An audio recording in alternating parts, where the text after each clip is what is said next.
स्थानिक स्वराज्य संस्थेच्या निवडणुकीच्या संदर्भात भारतीय जनता पक्षाचे नेते गिरीशजी महाजन आणि मी स्वतः नाशिकमध्ये होतो आणि त्याच्यातनं प्रसाद बापू हिरे जे आहेत त्यांनी शिवसेनेचे म्हणजे महायुतीचे जे उमेदवार आहेत नरेंद्र दराडे यांना पाठिंबा दिलेला आहे. काल देखील गोकुळ गीते जे आहेत त्यांच्याशी आमची चर्चा झालेली आहे आणि मी काल देखील सांगितलं याच्यातनं काही सकारात्मक मार्ग निघण्याची परिस्थिती निर्माण झालेली आहे. कॅबिनेट झाल्यानंतर मी पुन्हा एकदा नाशिकला जाणार आहे. गिरीश भाऊ कदाचित कॅबिनेटला येऊ शकणार नाहीत कारण कालच त्यांना ताप होता, ते आजारी आहेत. तर मी जाऊन पुन्हा एकदा गिरीश भाऊ आणि मी पुन्हा एकदा प्रयत्न करणार आहोत.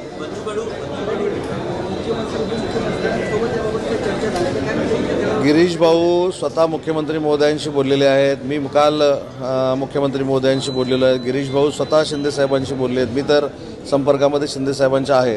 परंतु नाशिकची जागा महायुतीची आम्ही जिंकू अशा पद्धतीची रणनीती आम्ही आखू आणि गोकुळजींबरोबर आजही माझी चर्चा सुरू आहे.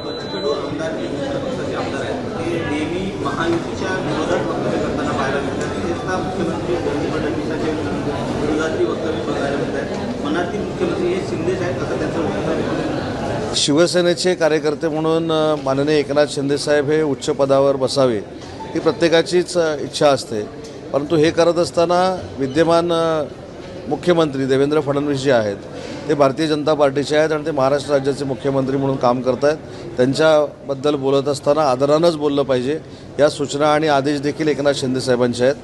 काल शेतकऱ्यांच्या बाबतीमध्ये जो बच्चू कडूंचा संभ्रम निर्माण झाला होता त्या संदर्भात माननीय शिंदेसाहेब देखील त्यांच्याशी बोललेले आहेत. मी देखील त्यांच्याशी बोललेलो आहे आणि त्यांचं जे आंदोलन झालं होतं त्याच्या पार्श्वभूमीवर माननीय शिंदेसाहेबांनी पुढाकार घेऊन देवेंद्रजींनी पुढाकार घेऊन या संदर्भातला निर्णय कर्जमाफीचा केलेला होता.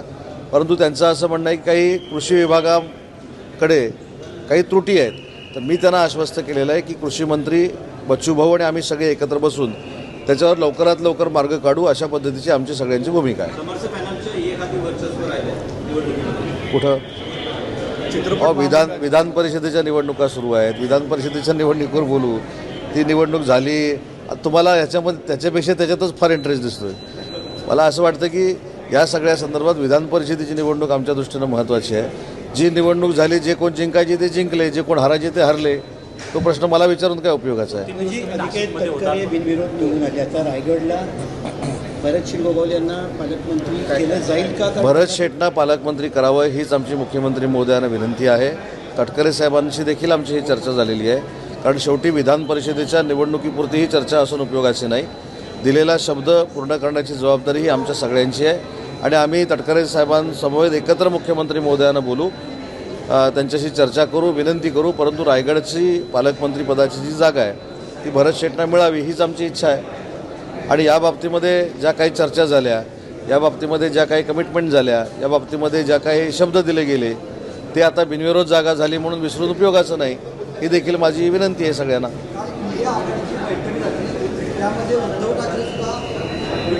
ऑनलाईन होते.